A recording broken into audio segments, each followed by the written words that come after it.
Hoy en el mundo, cuando queremos saber el valor de alguien, se acostumbra a investigar el patrimonio neto, es decir, la suma de todas las posesiones y el dinero líquido de esa persona. Eso es en el mundo. Pero en la Biblia aprendemos que Dios mide las riquezas de una forma distinta. Y esto lo demostró Jesús cuando respondió a una disputa sobre una herencia entre dos hermanos que peleaban por ella. La vida del hombre no consiste en la abundancia de los bienes que posee, dijo Jesús. Y hoy vamos a explorar el pasaje bíblico donde Él dio esta respuesta en la continuación de nuestra serie En los negocios de mi Padre, un estudio del Evangelio de Lucas de principio a fin. El título del mensaje de hoy es La obsesión de las riquezas. Y nuestra lectura se encuentra en Lucas 12, del 13 al 21. Te invito a que la vayas buscando en tu Biblia. Y en lo que lo haces, quiero aclarar que en nuestra iglesia enseñamos la Biblia versículo a versículo hasta terminar cada libro. El pastor, en este caso yo, en verdad no escojo de qué voy a predicar, a no ser que el Señor, ¿verdad?, pues nos dirija, nos mueva en una dirección distinta por una, dos o varias semanas. Pero por lo general vamos versículo a versículo y extraemos del texto su significado. Digo esto para que no se vaya a pensar que el pastor tiene una agenda detrás del mensaje, ¿no? Donde continuamos hoy es donde terminamos el domingo pasado. Y donde comenzaremos el domingo próximo es donde terminemos hoy. Así que ya usted sabe cuál va a ser la prédica del domingo próximo basado en la lectura de hoy. Lucas 12, a partir del versículo 13, vamos a leerlo y vamos a hacer varias pausas.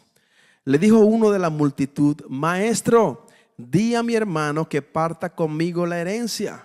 Mas él le dijo: Hombre, ¿quién me ha puesto sobre vosotros como juez o partidor?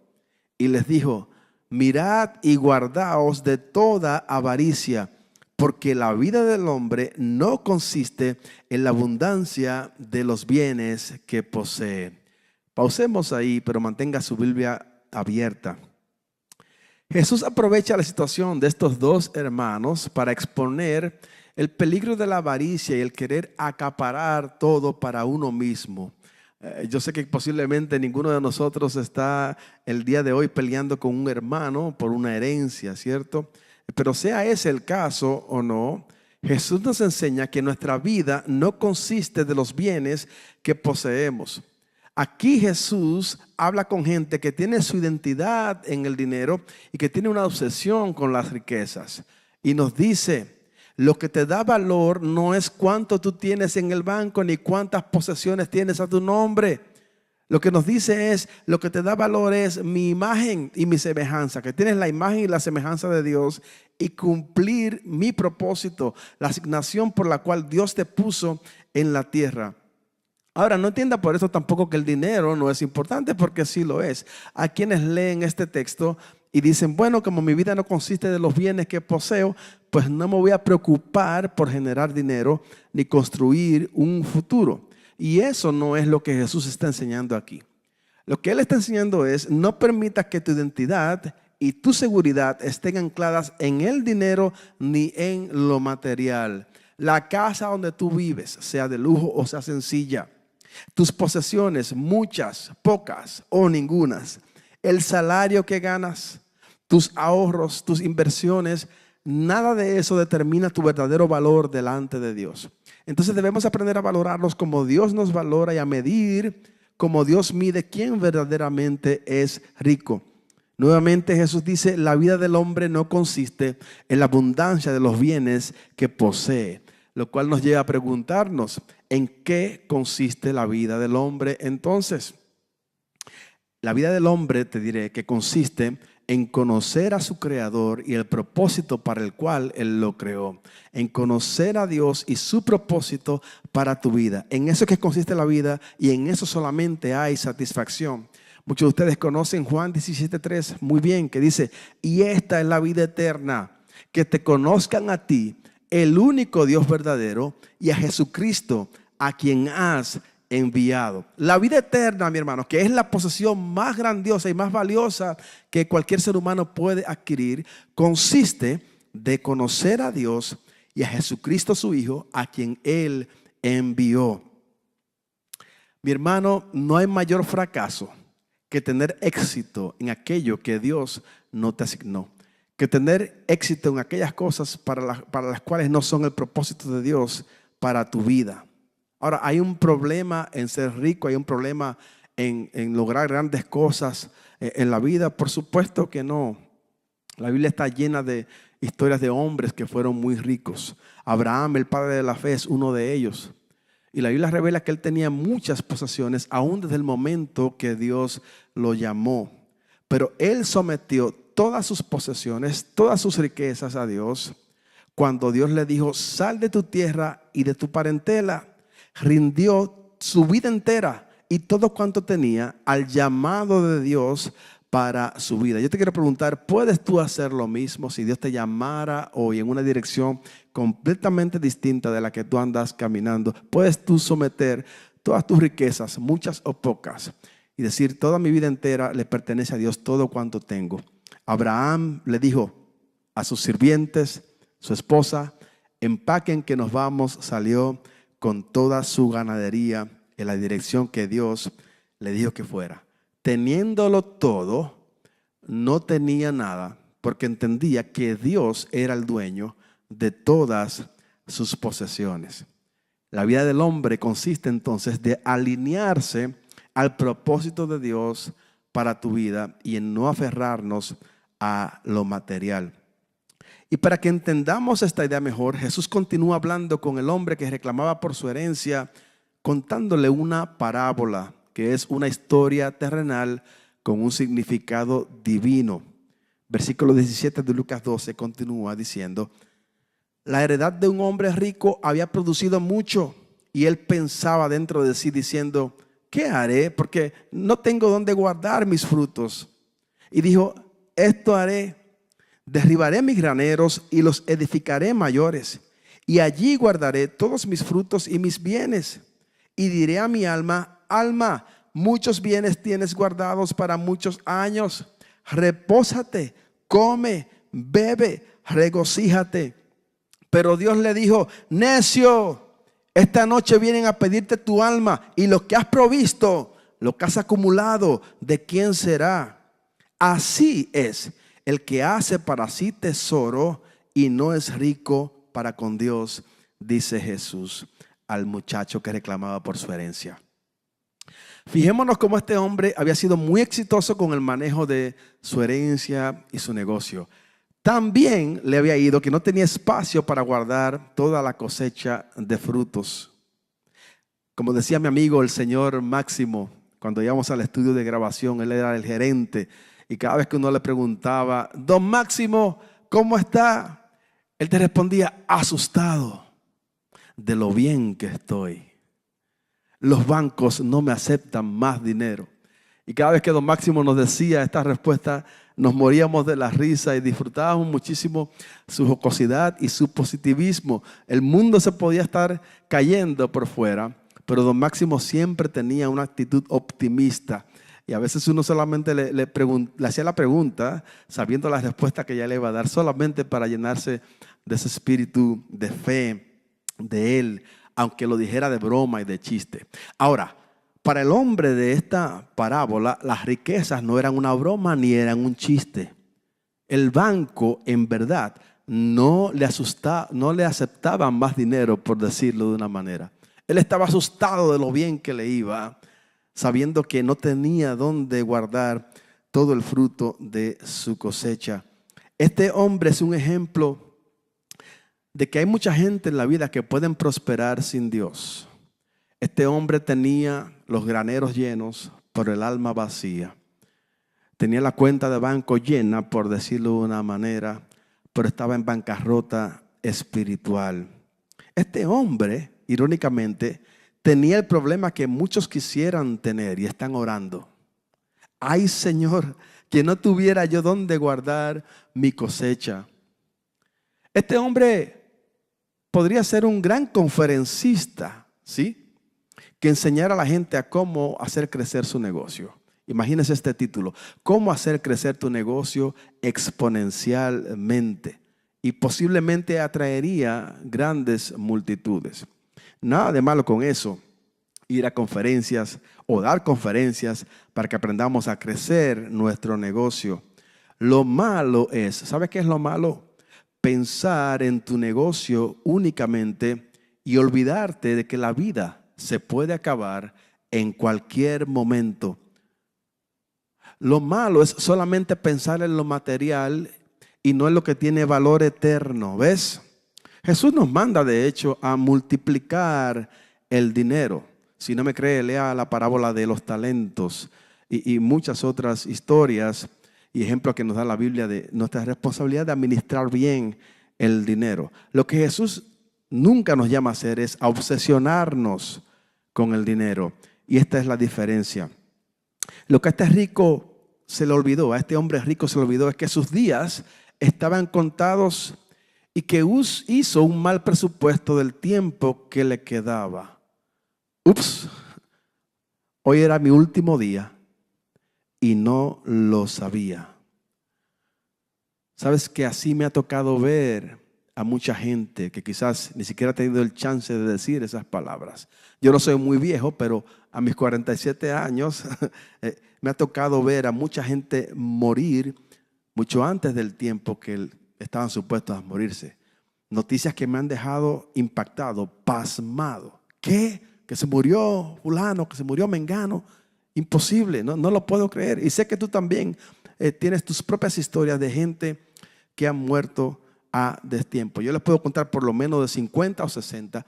Esto sin tomar en cuenta a las celebridades de la vida. Tú sabes, a los Steve Jobs de la vida, a los Kobe Bryant de la vida, a las Selenas de la vida, a los Johnny Ventura, Ruby Pérez de la vida, John F. Kennedy y demás, a los que cayeron en las Torres Gemelas. Lastimosamente hemos visto en los días recientes cómo hubo este gran terremoto en Venezuela donde miles de personas perdieron la vida. Días atrás apenas también lo mismo ocurrió en Colombia. Y qué triste, 7:30 de la mañana, no te has despertado y te despierta un terremoto, más bien. Mucha gente perdió la vida. Y así de frágil es la vida. ¿Y sabes qué? Así como tú no determinaste el día que llegabas a esta vida, tampoco está en tu poder determinar el día que te vas, sea por muerte natural o sea por una eventualidad de la vida. La vida es frágil y después que la vida se acaba, mi hermano, lo único que queda es rendir cuentas a aquel que te dio la vida. Rendir cuentas de qué hiciste con tu tiempo, las oportunidades y los recursos que tuviste en tu mano. ¿Fue Dios parte de tu agenda? ¿Fueron las personas necesitadas parte de tu agenda para alinearte con el corazón de Dios? Un corazón generoso que ayuda a los demás. ¿Estás tú haciendo tesoro para ti mismo? ¿Estás tú diciendo a tu alma, regocíjate, come, bebe, descansa, repósate? ¿O estás diciendo, hey, cuántas personas pudiera yo ayudar con las bendiciones que Dios me ha dado? Hacer riquezas no es malo ni es pecado como muchos creyentes piensan. Lo malo es dedicarse a ser rico para uno mismo y no para con Dios. Ahora, este mensaje tampoco es para que los que no son ricos o los que viven en escasez se alegren de la forma en como este hombre rico murió ese día. Eso no es lo que la Biblia está enseñando aquí. Digo esto porque hoy en día hay muchos pobres, por decirlo directamente, ¿verdad? Que se alegran de los males que les pasan a los ricos en el día que les pasan. Y esta no es la enseñanza de la Biblia. Lo que la Biblia nos está enseñando es que nuestros días están contados simplemente. Y que uno debe vivir cada día como si fuera el último, porque uno no sabe cuándo es. Y que uno no puede vivir la vida para sí mismo únicamente, sino para aquellos que Dios nos ha llamado a cuidar y a amar y a atender también. Hacer tesoro para sí. Mucha gente pobre aún lo puede vivir, ¿no? Yo no creo que esto se limita a las riquezas, sino a tu tiempo en general. ¿Estás tú viviendo la vida para ti mismo o estás invirtiendo en la vida de otros? Yo creo que todo hombre merece disfrutar del esfuerzo, del fruto de su trabajo, el fruto de su esfuerzo. Lo único que a la misma vez que disfrutas debe practicar la generosidad hacia Dios, quien fue que le dio las fuerzas y la inteligencia para hacer las riquezas, y hacia aquellos que están en necesidad. No podemos vivir en un mundo donde solo vivimos para nosotros y no ayudamos a nadie más. Por eso, les repito, debemos vivir cada día como si fuera el último. Y tenemos que hacernos la misma pregunta que Dios le hizo al hombre de la parábola. Lo que has producido, ¿de quién será? ¿Sí? Lo que has producido, ¿de quién será? Esta pregunta de Dios al hombre en la parábola implica que sus riquezas no tenían propósito eterno, no tenían asignación eterna. ¿Y qué es eso, pastor? ¿Qué es eso de que mis riquezas tengan asignación eterna? Sigue escuchando el mensaje y te vas a dar cuenta. Pero debemos preguntarnos, ¿para qué servirá todo el esfuerzo de mi trabajo? ¿Y quién se beneficiará de él si yo no estuviera aquí?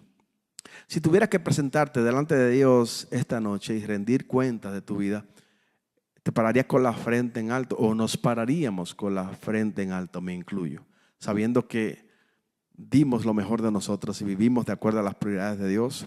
¿O nos pararíamos con lamento y preocupación porque reconoceríamos que no vivimos la vida de acuerdo a como Dios esperaba que lo hiciéramos? El problema aquí, vuelvo y aclaro, no es el dinero.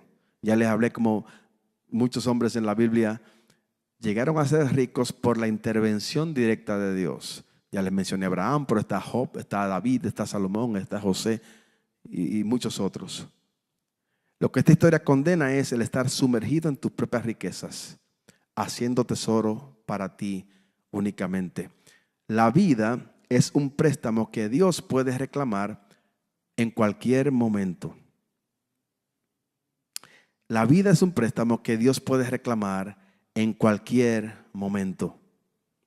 Dios no le niega a nadie que use la inteligencia innata para producir riquezas. Fíjate que para este hombre el problema o su problema era: no tengo dónde guardar mis frutos. Y para él su solución fue: voy a derribar mis graneros o almacenes y construir otros más grandes para guardar, o más bien para acumular más. Y después de eso le diré a mi alma: repósate, come, bebe, regocíjate. La obsesión de las riquezas. Y yo me pregunto, ¿cuáles pudieron ser las respuestas que este hombre pudo haber dado referente a este problema que tenía? Él pudo haber respondido de esta manera: hay mucha gente en necesidad alrededor mío, déjame salir a buscar a alguien a quien bendecir. Pudo haber dicho: déjame escribir un testamento para que en caso que muera, mis riquezas sirvan para X propósito. Pero no hizo nada. No, pastor, pero es que la gente, ¿sabes?, no valora y no aprecia los gestos que uno le hace. Por eso es que yo no le doy la mano a nadie, no ayudo a nadie, porque yo he trabajado muy duro por mi dinero, pastor. Cada peso, cada centavo que yo me gano es con un gran sudor y esfuerzo, y yo no puedo ahora lo que me gané con mi duro esfuerzo dárselo a alguien que no ha trabajado por eso. Bueno, si esa es tu respuesta, estás haciendo lo mismo que el hombre de la parábola, haciendo tesoro para ti mismo, y no le estás dando la gloria a Dios, quien fue que te bendijo, porque dices que tú eres el autor de tu bendición, que fue tu mano y tu esfuerzo y tu inteligencia quien te bendijo, y no la gracia de Dios. Eso es lo que tú estás haciendo, y eso es algo muy peligroso, el creernos autores y dueños de nuestras bendiciones, y demuestra cuán desconectados estamos de Dios. ¿Sabe qué yo he aprendido en la vida, mi hermano? He aprendido que al ayudar a los demás, o cuando se trata de ayudar a los demás, mi trabajo no es medir quién se merece o no mi ayuda. Porque si Dios hubiera aplicado la misma regla conmigo, ¿verdad? ¿Quién se merece la salvación y quién no se la merece? En verdad, ninguno de nosotros nos merecemos la salvación. Y Dios no hubiera enviado a su Hijo a morir al mundo. Pero Dios más bien dice, aun cuando eran enemigos, yo les mostré mi amor y les di mi mano cuando ustedes estaban perdidos eternamente. Entonces Dios no bendice de acuerdo a la correspondencia del hombre, sino de acuerdo a su carácter. Y usted y yo, si hemos dejado crecer el carácter de Dios y si lo queremos dejar crecer, tenemos que aprender a bendecir a la gente no porque se lo merezcan, sino porque Dios nos está instruyendo a hacerlo y punto. Obviamente tenemos que tener discernimiento. Hay veces que Dios me ha prohibido dar una ayuda a alguien. El Espíritu Santo me prohíbe hacerlo. Aunque a mí me parece lógico ayudar, yo tengo que simplemente obedecer a la voz interior del Espíritu Santo en mi corazón y pues parar si Él me dice que pare. Hay veces que Dios tiene a una gente en una disciplina y yo no puedo venir a interrumpir los planes y propósitos de Dios, la disciplina de Dios para esa persona. A la hora de la hora yo lo que soy es un colaborador de los planes de Dios para la vida de alguien. Pero en realidad mi trabajo no es aprobar o desaprobar, medir quién se merece y quién no mi ayuda, sino obedecer el impulso de Dios y ¿sabe qué? Dejar que Dios muestre los resultados. Si yo ayudo a una persona, o si tú ayudas a una persona y esa persona fue ingrata contigo y no correspondió contigo, ese no es tu problema. Tu único problema y el mío es obedecer a Dios y dejar que Él traiga los resultados. Esa persona responderá a Dios por su forma de responder, pero mejor dicho, Dios bendecirá a la persona que fue obediente, aun cuando parecía ilógico. Y esto fue lo que dijo el apóstol Pablo, de hecho, en Colosenses 3, del 23 al 24. Dice, y todo lo que hagáis, hacedlo de corazón, como para el Señor y no para los hombres, sabiendo que del Señor recibiréis la recompensa de la herencia, porque a Cristo el Señor servís.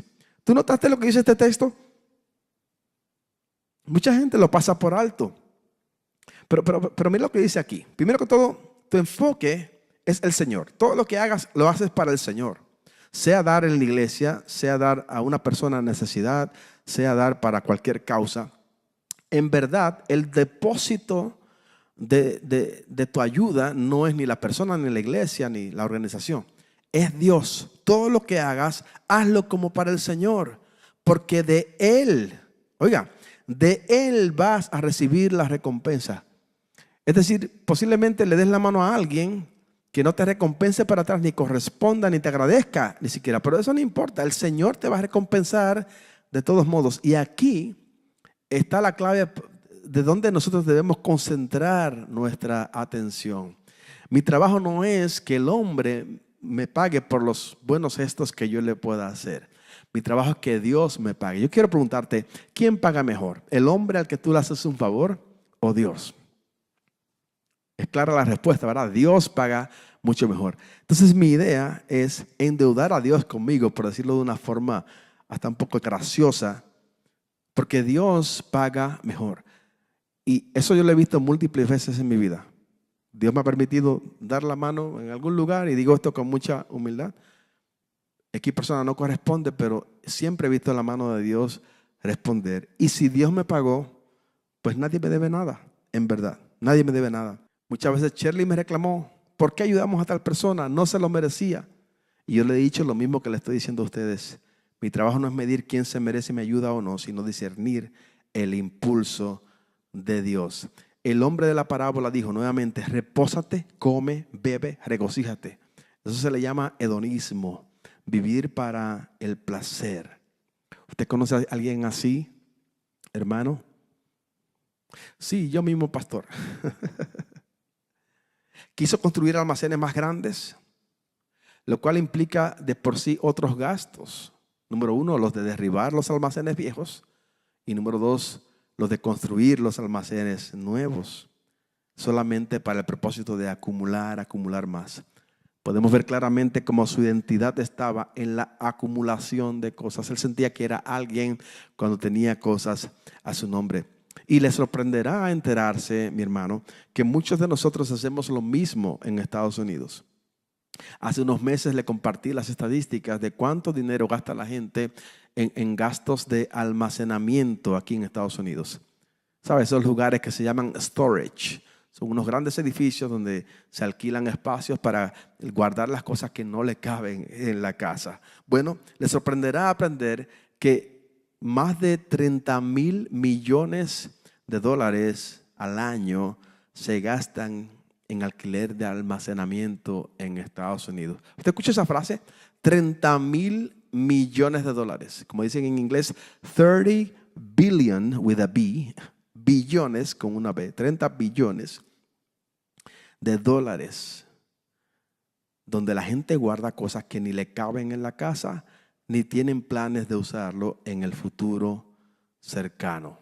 Ahora, échale el lápiz a todo esto. 30,000 millones de dólares solamente en el gasto del alquiler del espacio, sin contar el valor de los artículos que se ponen allí dentro. Si usted gasta $100 al mes para alquilar un espacio, es porque lo que va a poner ahí adentro vale por lo menos $1,000 o $2,000. Entonces, cuando usted calcula el potencial de todo lo que puede haber guardado aquí, que no se está usando, estamos hablando puede llegar al $1 trillón inclusive. Entonces es algo ridículo y muestra que muchos de nosotros tenemos el mismo corazón del hombre de la parábola que se dedica a acumular cosas en vez de pensar a quién puedo yo bendecir con esto. Y después vemos personas en necesidad en distintas partes del mundo, o hay que apoyar la obra de Dios para la proclamación del evangelio y ponemos excusa o desestimamos la oportunidad de poder participar en esto y comenzamos a decir, no, pero que la iglesia, y yo he oído que muchas iglesias administran mal y esto que lo otro, pero al gobierno no te importa darle tus impuestos, aunque administren mal, como se ha demostrado muchas veces. ¿Sí? Entonces, somos formales con el gobierno, pero somos informales cuando se trata de la obra de Dios, demostrando que tenemos más temor del gobierno que del Señor. Mi hermano, perdona que te presione, pero estoy tratando de extraer de esta enseñanza todos los principios que podamos aplicar. Si tú dices creer en Jesucristo y creer en el evangelio, pero tu cartera no lo refleja, realmente no crees como piensas que crees. Si tú crees que el evangelio es lo más grandioso y que la vida eterna es lo más valioso que un ser humano puede poseer, y tu cartera no refleja que tú estás sosteniendo, apoyando la obra de Dios con tus finanzas, entonces debes preguntarte a ti mismo si verdaderamente crees. No importa cuánto ganes, si eres rico o pobre, una porción de mi salario siempre yo debo dedicarla a la causa de Cristo y a la proclamación del evangelio. Así es como se demuestra fe y temor en Dios. Si tú tienes temor de Dios, tu cuenta de banco tiene que reflejarlo. No puedes dar 10,000, 20,000 dólares de impuestos a un gobierno y solamente dar en un año $500 a la obra de Dios. Por decir un ejemplo, cada quien lo aplica al lugar donde vive, ¿verdad?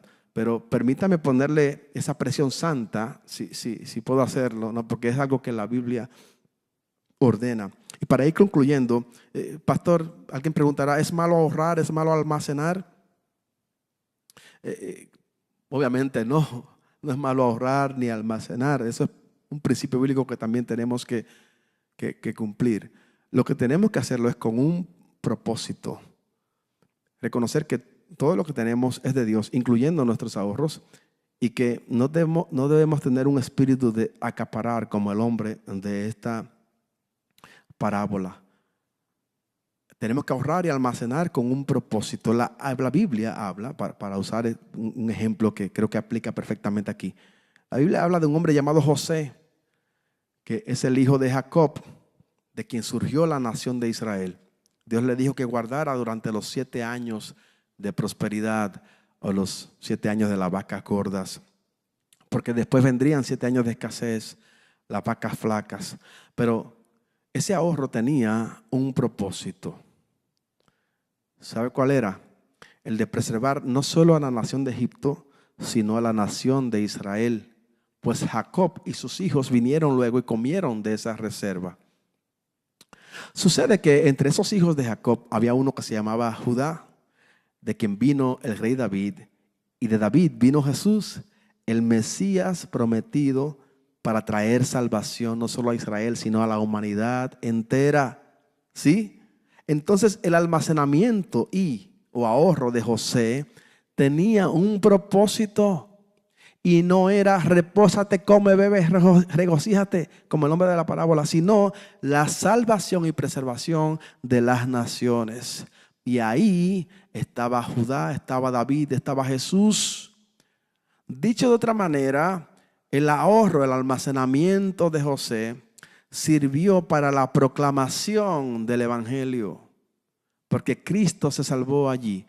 Que Dios pudo haber traído a Cristo de otra forma, claro que lo pudo haber hecho. Pero esto es parte de la historia de Cristo. Escogió que esto fuera parte de la historia de Cristo.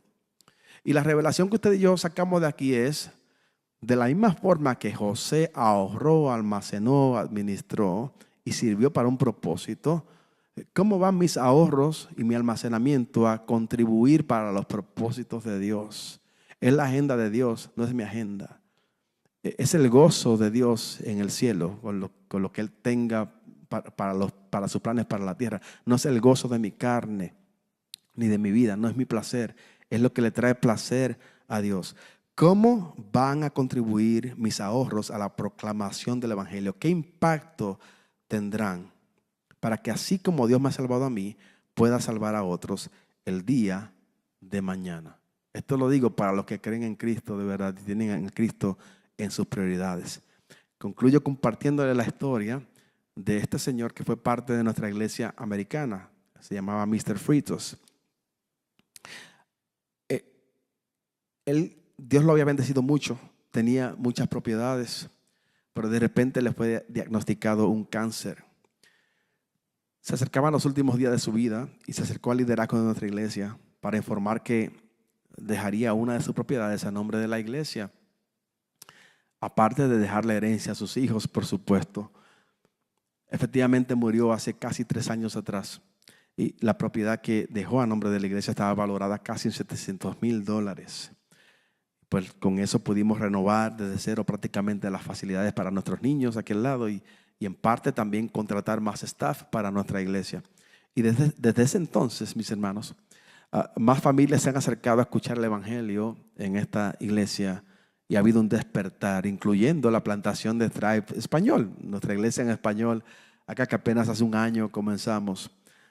Y te digo esto para dejarte saber que alguien creyó y alguien sembró para que tú y yo estemos sentados aquí hoy en día, que estamos sentados sobre la semilla de alguien. Y mucha gente toma esta historia para decir, qué bueno, alguien pagó por mí para que podamos tener estas hermosas facilidades. Pero esa no debe ser la respuesta ni la actitud. La respuesta debe ser, ¿cómo puedo yo invertir mi vida de tal forma que pueda hacer lo mismo? Que antes de yo irme de esta tierra, si Dios me bendice y yo soy aplicado en aplicar los principios bíblicos que Dios me ordena para la administración de las riquezas, yo también pueda dejar una semilla que sirva para que la proclamación del evangelio siga en un lugar, sea en tu iglesia local, sea en las misiones, sea en distintas causas que promueven la causa de Cristo. Al hombre que se dedicó a hacer tesoro para sí, que no era rico para con Dios, Dios le dijo, necio, esta noche vienen a pedir tu alma, lo que has acumulado, ¿de quién será? Así es el que hace para sí tesoro y no es rico para con Dios. ¿Qué es ser rico para con Dios? Es reconocer que Dios es el dueño de todo y que solo administramos para su gloria y la salvación de otros. Que no es cuánto produjiste, cuánto dinero produjiste, tu mayor orgullo al final de tus días, sino cuántas vidas impactaste. Que ser rico para con Dios es poseer a Cristo y que Cristo te posea a ti.